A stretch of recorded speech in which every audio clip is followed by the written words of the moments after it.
더밀크 구독자 여러분 안녕하세요. 닉입니다. 네, 오늘은 니케도니아 세 번째 시간으로 코인베이스를 준비했습니다. 코인베이스 암호화폐 거래하시는 분들 많이 아시는 회사일 텐데요.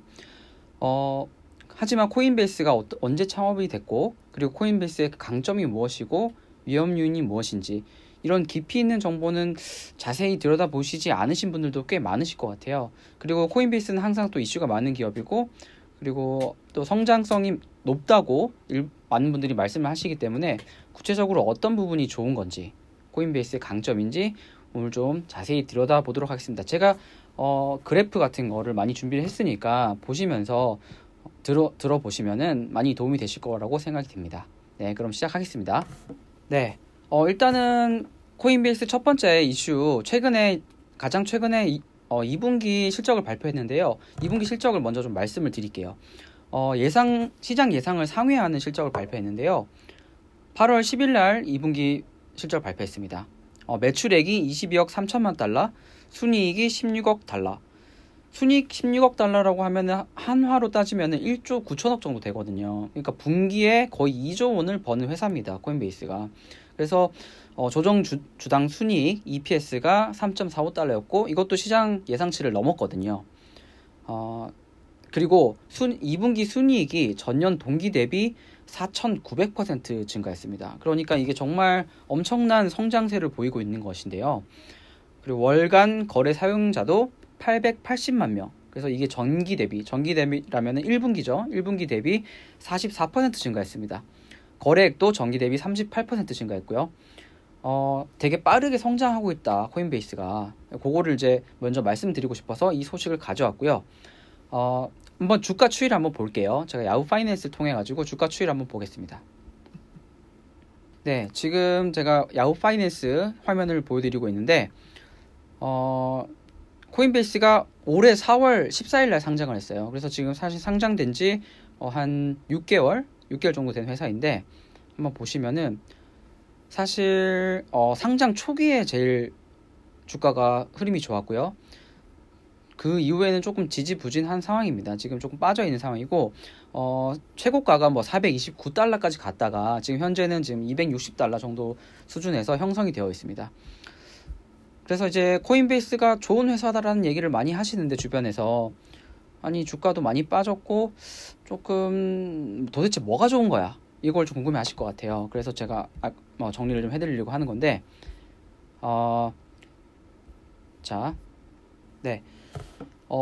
그 전에 또 한 가지 최근 이슈를 하나 말씀드릴게요. 규제 이슈가 있었는데요. 지난 9월 23일에 코인베이스가 대출 서비스인 코인베이스 랜드 출시를 무기한 연기한다고 밝혔습니다.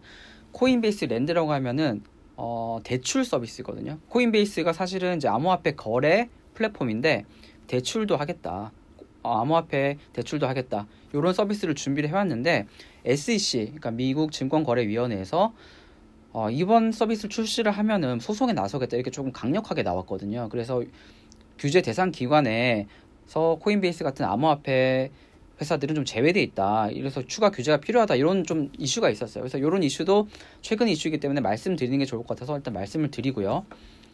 제가 지금 코인베이스 창업자 두 명의 사진을 보여드리고 있는데요. 왼쪽이 브라이언 암스트롱, 그 다음에 오른쪽이 프레드 에르삼이라는 사람입니다. 이 창업자가, 코인베이스가 생각보다 역사가 깁니다. 2012년에 설립이 됐고요.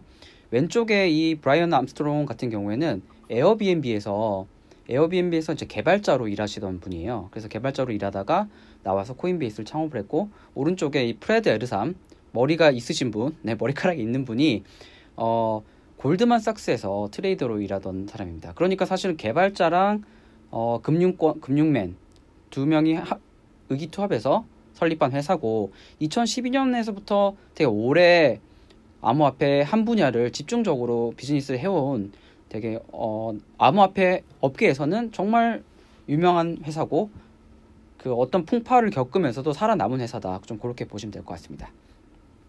그래서 제가 설명드리고 싶은 게, 코인베이스의 첫 번째 강점, 코인베이스의 강점이 여러 가지가 있는데요. 첫 번째가 바로 이제 사용 편의성 그리고 안전성이라고 말씀을 드릴 수 있을 것 같아요.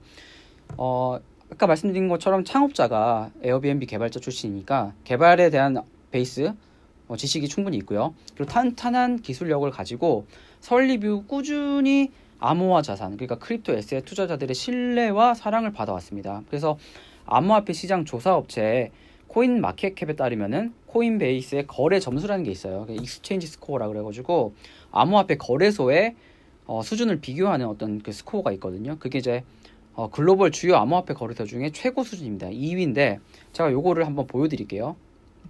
지금 이 그림 보이시나요? 네, 이제 탑 크립토커런시 스팟 익스체인지라고 해가지고 나와 있는데 바이낸스가 1위고요. 9.9점이죠. 여기 익스체인지 스코어가. 바이낸스는 뭐 중국계 회사인데 워낙 또 중국 쪽에서 암호화폐 거래를 많이 하기 때문에 뭐 좀 이렇게 올라와 있는 부분이 있고, 바이낸스를 제외하면 이제 코인베이스 익스체인지가 8.7점으로 네, 2위고요. 나머지 이렇게 쭉 이렇게 갑니다. 그래서 8점 이상인 회사들이 사실 몇 개 없어요. 그래서 몇 개 없는 회사 중에 그 중에서도 2위.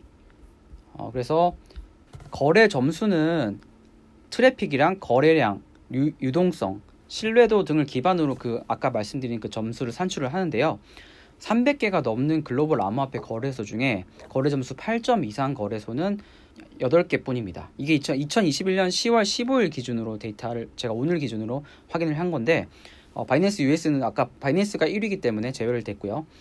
암호화폐 거래소는 주로 거래 수수료로 매출을 올리는 건 알고 계시죠? 그래서 암호화폐 사용자들이 거기서 이제 뭐 이더리움을 사거나 비트코인을 살 때 이제 매매를 하잖아요. 거기에 이제 수수료를 일부 붙여가지고 돈을 버는데 이게 사실은 신뢰도가 되게 중요합니다. 암호화폐 거래소가 막 해킹을 당해가지고 자산이 다 날아가고 이런 경우도 되게 많이 있었거든요, 사실은. 그러다 보니까 정말 이 거래소를 이용해도 내가 자산이 안전하게 거래할 수 있다. 그리고 사기 같은 게 없다. 그런 거를 되게 꾸준하게 트랙 레코드를 쌓아온 회사입니다. 그래서 이 암호화폐 씬에서는 정말로 좀 압도적인 지지를 받고 있다, 코인베이스가. 그런 거를 좀 말씀드리고 싶어요. 그게 아주 중요한 경쟁력입니다. 네, 이 그림을 하나 보여드리려고 제가 가져왔는데요. 그 암호화폐 거래소의 어떤 이제 성장 플라이 휠이라고 하면은 이게 신뢰가 되게 중요하다. 그걸 보여주는 어떤 그림이거든요. 보시면은 세이프, 안전, 그리고 트러스티드, 그러니까 신뢰, 이런 걸 바탕으로, 그리고 이지 투 유즈라고 해서 사용 얼마나 편한지, 거래할 때 편한지 그런 부분을 지금 체크를 해놓고 있고, 그거를 토대로 더 많은 커스터머, 더 많은 고객이 사용하게 된다.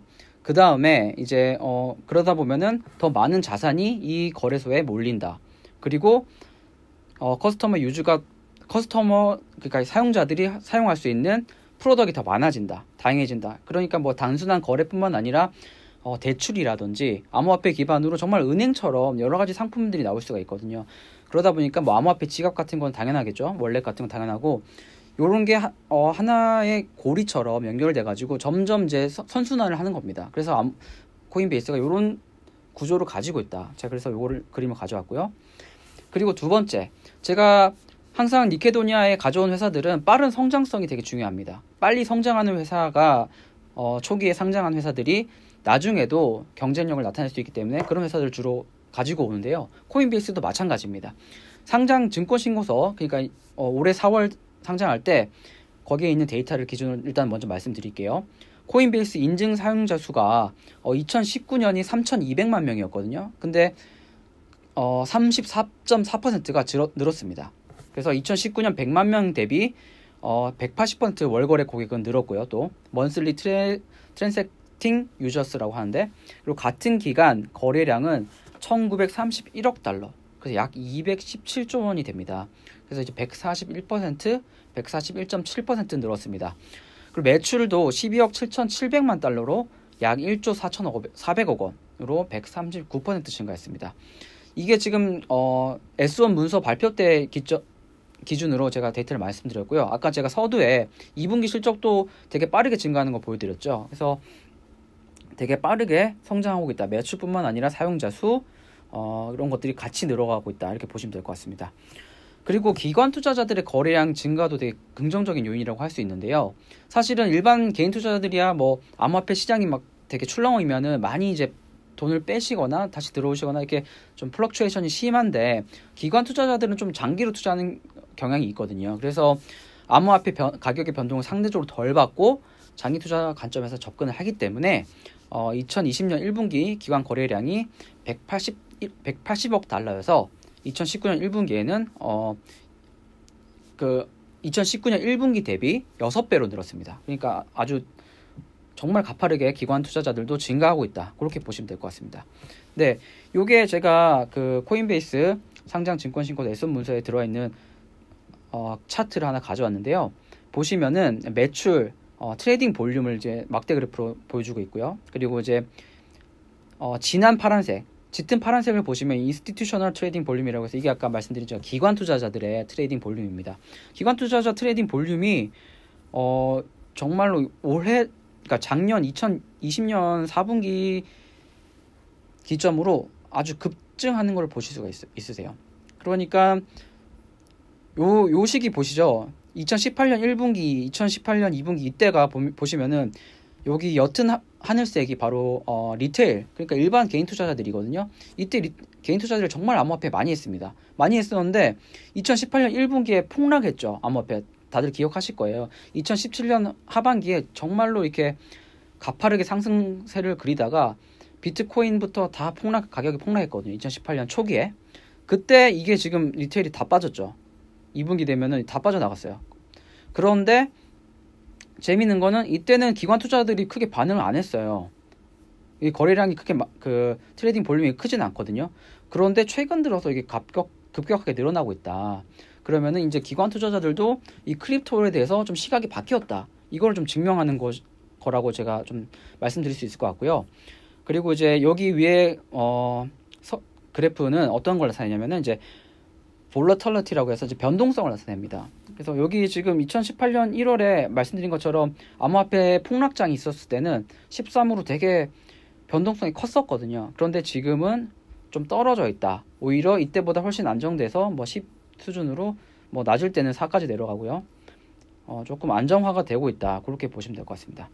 이 차트는 이제 코인베이스가 발표한 데이터를 기반으로 메리티크 캐피탈이라는 이제 투자 회사가 조금 정리를 해서 막대 그래프로 표시를 해놓은 거를 제가 가져온 건데요. 제가 이 그래프는 왜 가져왔냐면은 성장률을 좀 보여드리고 싶어서 가져왔습니다. 여기 보시면 이제 매출이 이렇게 이제 토탈 레비뉴라고 돼 있죠, 아래에. 이게 이제 총 매출인데 총 매출이 이렇게 꾸준히 증가하고 있는 거는 뭐 당연히 보실 수 있을 거고, 이 YOY 그로스, 그러니까 전년 대비 성장률이 2020년에 188% 늘었고요. 요때는 조금 이제 마이너스로 가긴 했으나 작년 이제 3분기죠. 99% 늘었고 작년 4분기에는 495%. 근데 제가 아까 올해 초 1분기, 2분기 데이터도 말씀을 드렸는데 여전히 빠르게 성장하고 있습니다. 그래서 이 성장률 자체가 되게 높다. 그거를 좀 이렇게 기억해 두시면 좋을 것 같아요. 그래서 제가 이제 코인베이스의 강점을 말씀드렸는데 빠른 성장성, 그리고 이제 사용성, 정말 쉽게 사용할 수 있어서 신뢰를 얻고 있다, 소비자들의. 그리고 좀 유연한 것도 하나의 강점인 것 같아요. 코인베이스가 2012년부터 사실은 많은 암호화폐 거래소들이 막 사라지기도 하고 없어지기도 하고 그런 일이 있었습니다. 그런데 그런 요인 중 하나가 뭐였냐면은 기존 레거시, 그러니까 기존 예를 들면은 금융업체들과 되게 적대적으로 좀 많이 스탠스를 취했었어요. 그래서 야, 중앙은행이 하면 안 된다. 이거는 중앙 집권화되어 있는 거는 잘못된 거다. 우리는 디센트럴라이즈 되어 있다. 우리는 탈중앙화다. 이걸 너무 강조하다 보니까 기존 체제랑 너무 적대적으로 이렇게 한 겁니다. 그러다 보니까 기존의 헤게모니를 가지고 있는 금융권이라든지 규제기관들은 되게 싫어하겠죠. 싫어해서 되게 규제를 하려고 하고 없애려고 했었거든요. 그런데 코인베이스가 되게 잘한 게 기존 규제기관들하고 되게 좋은 관계를 맺어서 꾸준하게 영업을 해왔어요. 어떻게든 살아남으면서. 그게 저는 되게 강력한 강점이라고 생각합니다. 사실은 공동 창업자 중 한 명이 골드만삭스 출신이잖아요. 그러다 보니까 기존 금융권에 대한 지식이 상당히 많았던 거예요. 그러다 보니까 우리가 이렇게 무조건 적대적으로 할 게 아니다. 새로운 암호화폐 크립토 시장을 열면서도 동시에 기존 시스템과 화합하면서 성장할 수 있다. 이거를 보여준 게 바로 코인베이스거든요. 그래서 코인베이스의 세 가지 강점, 제가 말씀드리고 싶습니다. 유연성도 그 중에 가장 중요한 강점 중에 하나다. 네, 그리고 이제 위험 요인을 좀 말씀드릴게요. 위험 요인 중 하나가 이거는 뭐 다 아실 거예요. 암호화폐 가격 변동성이 크다. 이거는 뭐 사실 뭐 내재 가치가 없다는 얘기가 많이 나오잖아요. 암호화폐는 뭐 사실은 금 같은 거는 가지고 있을 때 그냥 뭐 예쁜 귀금속 장식품으로도 쓸 수 있는데, 암호화폐는 실체가 없으니까 내재 가치가 없다 보니까 이제 변동성이 큰 게 사실인데, 수수료 매출이 바로 이제 암호화폐 가격이 떨어지면은 거래를 사람들이 안 하거나 팔아버리고, 그다음에 이제 이른바 뭐 존버라고 하죠. 그러니까 계속 버티고 있다 보니까 매출이 조금 영향을 받을 수가 있는데, 이거는 뭐 다 아실 것 같아요. 그래서 뭐 사실은 2018년 급락으로 암호화폐 시장 침체기 겪었고, 그 당시에 코인베이스 역시 2020년 순매출이 96%가 거래 수수료였거든요. 작년 기준으로. 그러니까 이제 수수료 매출 비중이 크다 보니까 조금 영향을 받을 수 있다. 이거는 좀 참고를 하시면 좋을 것 같아요. 자, 그 다음에 제가 하나를 또 그래프를 하나 가져왔는데, 이거는 코인베이스가 다루고 있는 암호화폐 자산의 유형입니다. 그래서 왼쪽을 보시면은 제일 짙은 파란색이 58% 가지고 있는 게 BTC가 이제 비트코인이죠. 그 다음에 14%가 이더리움, ETH 이더리움이고, LTC는 이제 라이트코인이라고 이제 비트코인 계열에 또 파생된 코인인데, 이게 회색이 10%가 라이트코인이고 나머지가 18%인데, 자, 2020년에는 좀 늘었어요. Other Crypto Asset이. 이게 좀 중요한 부분인 것 같습니다. 사실은 그동안 크립토 투자하시는 분들, 그리고 이제 코인베이스에 대해서 좀 부정적으로 보시는 분들이 지적하는 부분 중에 하나가, 너무 비트코인의 의존도가 심한 거 아니냐. 비트코인 지금 비중이 58%면 비트코인 사람들이 안 사기 시작하면은 매출에 영향이 있는 거 아니냐, 이런 지적이 많았거든요. 그런데 2020년 작년만 하더라도 비트코인 비중이 많이 줄었어요. 41%. 그리고 이제 아더 크립토 에셋도 많이 늘었기 때문에 코인베이스도 이런 지적에 대해서 인지를 하고 있고, 더 많은 코인을 다루고 더 많은 그 크립토 에셋을 취급하기 위해서 노력을 하고 있습니다. 그래서 그런 부분을 또 조금 기억을 해주시면 좋을 것 같습니다. 그리고 뭐 이제 해킹 보안 사고 발생에 대한 집단 소송, 이런 거는 뭐 사실은 어떤 거래소든지 똑같이 겪는 위험이 요인이긴 한데, 그래도 알고 계셔야 될 것 같아서 제가 말씀드리는 거고요. 정부 당국의 규제 및 제도 변화도 위험 요인 중 하나다. 네, 이거는 제가 최근 소식 중에 그런 게 있었어요. 이제 암호화폐 거래소 코인베이스가 이제 거래 플랫폼뿐만 아니라 대출 서비스도 하겠다 해가지고 그거를 준비를 했었거든요. 코인베이스 랜드라고 해가지고 상품을 준비했었는데, 9월에 그 SEC에서 이거는 조금 위험한 거 아니냐, 그리고 이걸 만약에 상품 출시하면 내가 소송하겠다, 이렇게 해가지고 지금 무기한 중지한 상황입니다. 그래서 이런 이슈가 있어요. 그래서 아무래도 이제 크립토라는 게 새로운 자산군이기 때문에 규제 기관 입장에서는 너무 쉽게 허용을 해줬다가 나중에 이제 수습을 해야 되는 경우가 생기기 때문에 계속 조금 규제 이슈가 있다. 그래서 지켜보고 있으니 조심해라, 허락을 받고 해라, 이런 시그널을 계속 주고 있거든요. 이게 위험 요인이 될 수 있는데, 다시 한번 제가 말씀드리지만 코인베이스가 또 준비를 하다가 규제 당국이 하지 말라고 하니까 무기한 중지를 했어요. 그런 걸 봐서도 되게 유연성이 있다. 막 밀어붙이는 게 아니고 규제 당국과 이렇게 조율을 하면서 밀당을 하면서 새로운 상품도 내고 계속 이제 발전해 나가고 있다, 이렇게 좀 보시면 좋을 것 같습니다. 그래서 제가 좀 결론을 말씀드릴게요. 여러 위험 요인이 있지만 코인베이스의 미래 성장성은 되게 높다. 가장 긍정적인 부분은 월스트리트 등 제도권에서 암호화폐를 대체 투자 자산, 그러니까 얼터너티브 인베스트먼트 에셋으로 인정하기 시작했다는 점입니다. 특히 비트코인 같은 경우에는 향후 금을 대체할 수 있다, 뭐 이런 대체 투자 자산이다, 이런 관측까지도 나오는데요. 실제로 최근 캐나다에서는 세계 최초의 비트코인 ETF 상장지수 펀드죠. 이게 상장이 돼서 실제로 거래가 되고 있고요. 그리고 미국에서도 뭐 시카고 옵션 거래소 CBOE에서 미국 증권거래위원회 SEC에 비트코인 ETF 상장 승인 신청서를 제출한 상태고요. 지금 이 비트코인 ETF 상품 출시에 대한 시도는 계속되고 있습니다.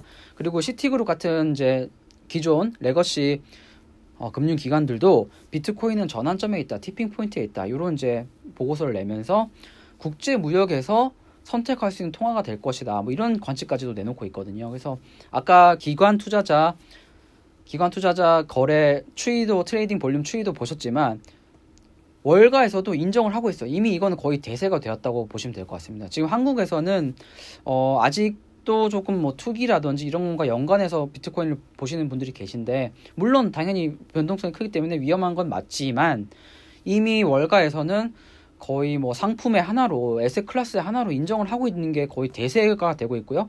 뭐 스퀘어 같은 경우도 마찬가지죠. 기존 핀테크 업체들도 다 암호화폐를 자산으로 편입해서 그걸 기반으로 뭐 바이 나우 페이 레이터 서비스까지 지금 내놓고 있는 실정이거든요. 그래서 이거는 정말 돌이킬 수 없는 빅 웨이브다, 거대 메가 트렌드다, 이렇게 보시는 게 좋을 것 같아요. 그래서 좀 이런 흐름에 동참하고 싶으시다 하시면은 코인베이스라는 이제 좀 신뢰를 받는 암호화폐 거래소를 조금 눈여겨 보셔도 좋지 않을까, 저는 좀 그렇게 생각을 합니다. 자, 요것도 되게 재미있는 그래프인데요. 보시면은 이게 이제 파란색 꺾은선 그래프가 이제 크립토 마켓 캐피털라이제이션입니다. 이제 암호화폐 시장, 그 모든 암호화폐의 시가총액을 더한 어떤 추이고요. 그리고 요 검은색 그래프가 S&P 500입니다. 그러니까 이게 전통적인, 주식은 전통 자산이잖아요. 전통적인 자산의 암호화폐, 전통적인 자산의 총액, 그러니까 시가총액 추이가 이렇게 오른쪽으로 우상향하고 있고, 암호화폐도 마찬가지로 우상향하고 있는데, 이때 이제 한번 큰 등락을 겪었지만 재미있는 거는 거의 지금 S&P 500에 가까이 지금 가고 있어요. 이게 뭐 2020년 이후로 이렇게 가고 있는데, 암호화폐 시장 시가총액도 S&P 500에 맞먹는 수준으로 성장을 했다. 이렇게 보시면 좋을 것 같아요. 그래서 점점 대체 투자 자산으로 인정받고 있고, S&P가 예를 들면은 뭐 주식이라든지 채권이 좀 흔들릴 때 대체로 내가 어떻게 보면은 조금 레버리지를 하거나 아니면은 조금 이제 리스크 해지를 위해서 암호화폐 투자를 하신다, 이렇게 같이 가져가시는 분도 되게 많으시거든요. 그래서 이런 그래프만 봐도 리스크 해지를 할 수 있는 수단으로 점점 인정을 받고 있다, 좀 이렇게 읽어 보실 수 있을 것 같아요. 자, 그래서 결론으로 서비스, 구독 매출 등 매출 다각화에 적극적으로 나서고 있다, 이런 점도 좀 높이 평가할 수 있고요. 그리고 아직 전체 매출에서 차지하는 비중은 작지만 구독 상품 및 서비스 매출 부분이 2019년에 비해서 2020년에 126% 증가했습니다. 그러니까 이제 기존에 아까 말씀드린 거래 수수료 매출이 대부분이에요, 아직까지도. 하지만 그거 외에도 암호화폐 보관, 뭐 커스터디 같은 서비스, 그리고 대출, 아까 제가 말씀드렸죠, 규제 이슈, 대출, 이런 새로운 서비스를 지속적으로 개발을 하고 있습니다, 암호화폐, 코인베이스가. 그러다 보니까 MZ세대들이 뭐 투자를 한다, 암호화폐 투자하고 싶다, 그러면 사실 코인베이스 찾거든요. 아까 말씀드린 것처럼 편의성, 사용 편의성 너무 좋기 때문에, 그리고 신뢰성 당연히 가지고 있고요. 그래서 뭐 정말 MZ세대의 은행이 될 수도 있다, 미래에는. 그러니까 은행처럼 대출까지 해주는 게 되니까, 암호화폐를 기반으로. 그런 게 참 좋은 점이다, 강점이다, 좀 이렇게 보실 수 있을 것 같아요. 요거는 뭐 지배구조도 한번 제가 언급을 해드리면 좋을 것 같아서 좀 가져와 봤는데, 아까 말씀드린 것처럼 코인베이스 공동 창립자이자 CEO인 브라이언 암스트롱이 주당 의결권 20%를 가진 클래스 B 주식을 보유하고 있거든요. 그래서 이게 사실은 의결권을 21.7% 확보하고 있기 때문에 좀 쉽게 다른 뭐 투자자들이 의결권을 뺏어오기가 쉽지 않은, 좀 그렇게 강력한 좀 의결권을 확보하고 있다, 이런 걸 좀 기억하시면 좋을 것 같고요. 그리고 이제 전체 의결권 기준에 2대 주주인 안드레센 호르헤치도 의결권의 14.4%를 가지고 있습니다. 그래서 안드레센 호르헤치는 되게 유명한 이제 크립토 투자자 중에 하나거든요. 그래서 되게 좋은 우군을 백그라운드로 가지고 있다, 그렇게 보시면 좋을 것 같아요. 네, 그러니까 요거는 코인베이스가 아까 제가 말씀드린 것처럼 좀 상품 다각화를 기획하고 있는데, 그거를 어떤 타임라인을 가지고 이렇게 하겠다 계획을 표로 나타내는 거예요. 그래서 여기 보시면은 2012년에 설립돼가지고 처음에는 그냥 뭐 암호화폐를 주고받는 샌드 앤 리시브 그 역할만 했었거든요, 지갑처럼.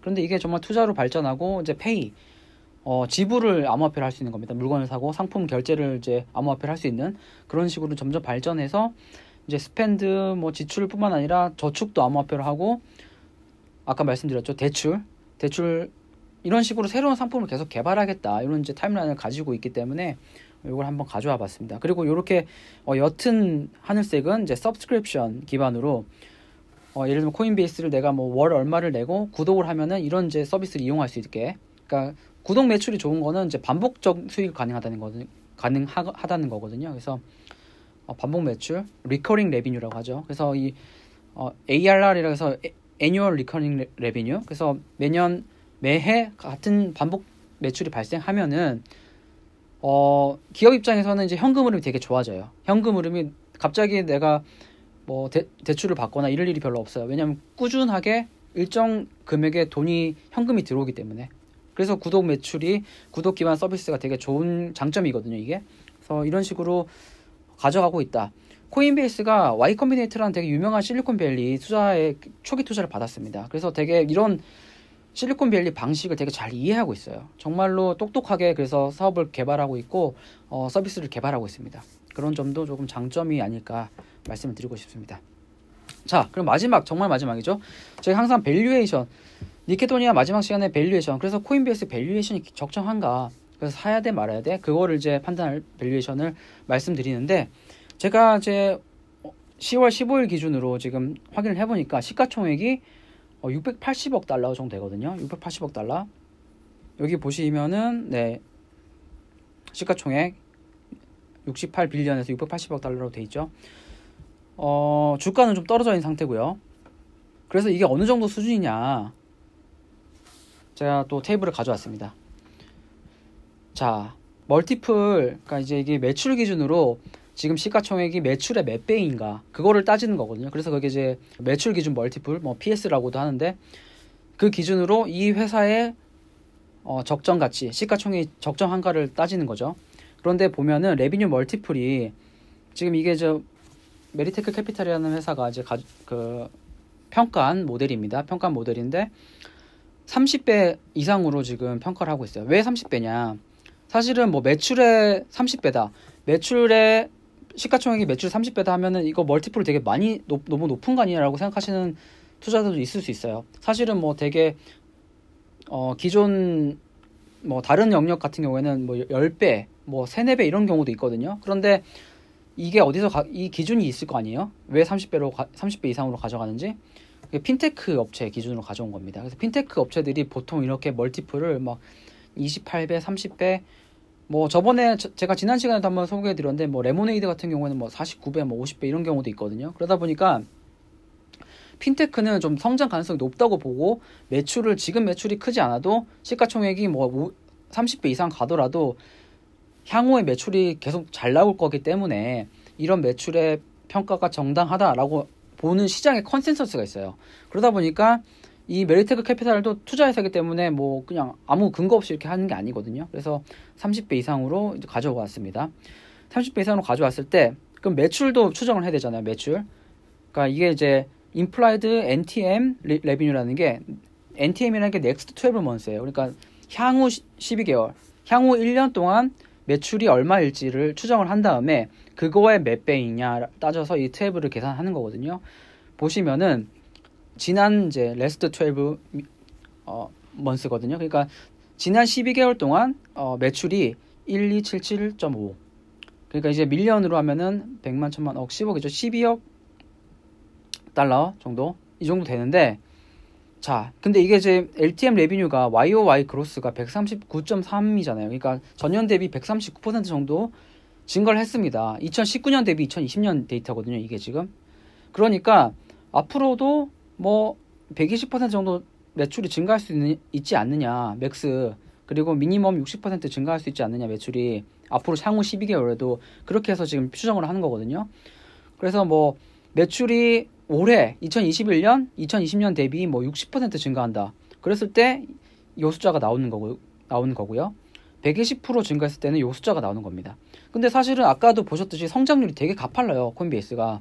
그래서 뭐 120%라고 해도 보수적으로 봤다 이렇게 얘기할 수도 있어요. 그래서 뭐 여기에 중간값으로 한번 보겠습니다. 저는 그래서 90%로 본다 하면은 매출이 2427 요 숫자가 나오죠. 그랬을 때 30배, 이 매출의 30배로 시가총액을 평가했을 때 72816이라는 숫자가 나오거든요. 근데 아까 제가 현재 그 시가총액이 얼마라고 말씀드렸죠? 680억 달러예요. 그러니까 이거보다 더 낮아요. 지금 현재 시가총액이 680억. 그러니까 680억이면은 한 요 정도죠. 지금 요 정도죠. 그러니까 매출액이 올해 대비 80% 증가했을 때 가정한 매출액의 30배일 때 680억이거든요. 그런데 만약에 매출액이 훨씬 많이 증가한다. 120% 증가한다. 그랬을 때는 여기 요 라인이 되는 겁니다. 그랬을 때 30배면은 840억 달러가 되는 거고, 뭐 40배다 쳤을 때는 뭐 이 정도로 커지는 거거든요. 그러니까 시가총액이 지금 좀 저평가된 거 아니냐, 이렇게 보실 수도 있을 것 같아요. 이거는 근데 물론 당연히 제가 그냥 정보만 드리는 거고, 판단은 각자 보시는 분들이 알아서 하셔서 판단하시겠지만, 그래서 이게 그 애널리스트들도 코인베이스의 적정 주가라든지 이런 걸 더 높게 매기는 겁니다. 이런 기준을 통해서 그렇게 판단하시면 될 것 같아요. 그래서 나는 암호화폐 크립토가 대세가 될 것 같아. 그리고 앞으로도 계속 갈 것 같고, 코인베이스는 되게 브랜드가 탄탄하고 신뢰를 받고 있어. 그리고 현재 밸류에이션을 보니까 별로 비싸지 않은 것 같다. 그럼 들어도 되지 않을까? 이런 식으로 좀 생각하시는 분들 꽤 계실 수 있을 것 같아요. 그래서 여기까지 말씀을 드리고 또 다음 시간에 재밌는 기업으로 찾아오도록 하겠습니다. 네, 오늘 여기까지 코인베이스 재밌는 얘기 말씀드렸습니다. 재밌게 보셨으면 좋을 것 같고, 조금 빨리 끊어달라고 하셔가지고 최대한 빨리 진행을 해봤습니다. 앞으로 좀 더 발전된 모습 보여드리도록 하겠습니다. 네, 여기까지 하겠습니다. 인사드리겠습니다.